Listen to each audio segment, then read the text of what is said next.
my dear friends. I welcome you all to my today's daily dose.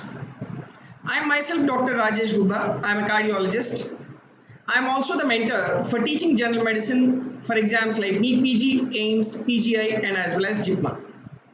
So, as the part of today's daily dose, the clinical question is: I have a 21-year-old male, right, and is on his way home from a party when he experiences sudden onset rapid palpitations, and he feels uncomfortable but not shortness of breath and no chest pain.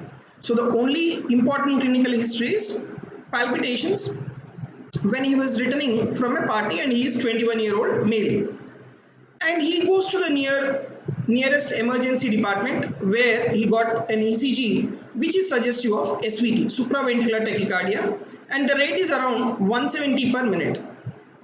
And the carotid sinus massage produced transient reversion of the sinus rhythm, after which again the tachycardia resumed.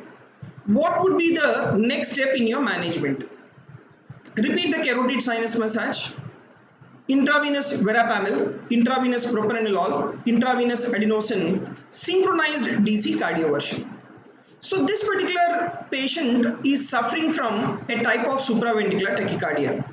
Now this SVT, the one which is reverting with the carotid sinus massage, it is suggestive of paroxysmal supraventricular tachycardia, PSVT, right?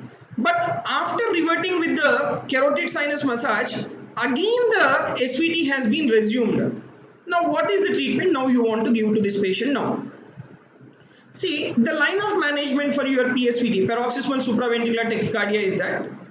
So first you try with the vagal maneuver. And what is that vagal maneuver you need to give? You need to give the carotid sinus massage. So before that, you check whether the individual is hemodynamically stable or not. If the individual is hemodynamically stable, with carotid sinus massage, which is one of your vagal maneuver, if it is reverting to the normal sinus rhythm, then it is well and fine. But here what is happening? It has reverted to the normal sinus rhythm, but again the patient has developed one more episode of SVT. That means what? Your carotid sinus massage which you have given has failed. That means the individual is having one more episode of SVT in spite of giving your carotid sinus massage.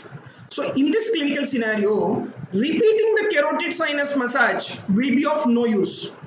Already you have done, it reverted, but again it resumed. So that means your carotid sinus massage is not working. So now what is the treatment that you need to give in this individual is, you need to give IV adenosine, intravenous adenosine. But actually if you see the flowchart which is given in Harrison, like it tells that you can give IV adenosine and as well as the IV verapamil or diltiazem. But let me tell you, IV adenosine is the preferred drug in reducing the episode of paroxysmal supraventricular tachycardia. So that is more efficient compared to that of verapamil or diltiazem. Now, it is not that verapamil or diltiazem will not revert the PSVT, but the only point is that your verapamil, which is a calcium channel blocker, beta blocker, that is your propranolol, which is your option C, they are also effective in reverting this particular PSVT. But the only thing is, these are longer acting agents. Verapamil and beta blocker, both of them, they are longer acting agents, which is unnecessary here.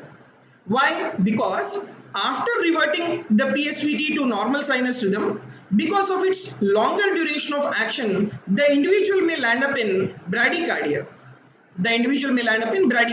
So that is the reason why your verapamil and as well as beta blocker, even though they can revert your PSVT, is not indicated in this clinical scenario. Whereas you take your adenosine, 6 milligrams of adenosine that you need to give. And this is a short acting agent, right? It will act for few seconds and immediately the action gets terminated.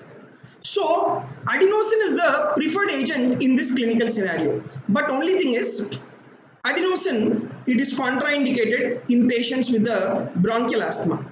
Why? Because adenosine is the agent which will cause the transient bronchospasm, which can precipitate the attack of bronchial asthma. So in patients with bronchial asthma, the adenosine is contraindicated. And not only that, in patients who have undergone cardiac transplantation, the adenosine is not indicated for the treatment of your PSVT. Next, you take the other options. You take synchronized DC cardioversion. See, when do we require to give synchronized DC cardioversion is that, for suppose, if the individual is hemodynamically unstable, if there is hemodynamic compromise, that is the point when you need to give the DC cardioversion.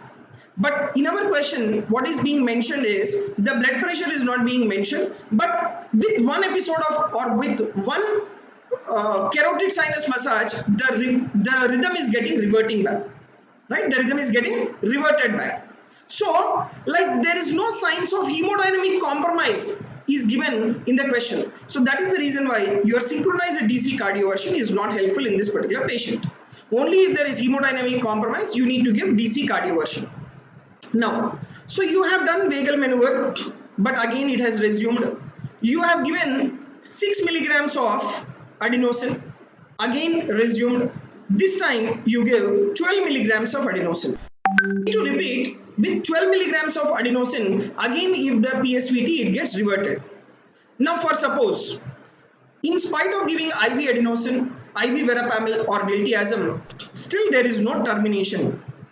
In such scenario, you need to give the antiarrhythmic drugs. And what are those? You give IV ibutylite plus AV nodal blocking agent, that is IV procainamide, or plus AV nodal blocking agent should be given.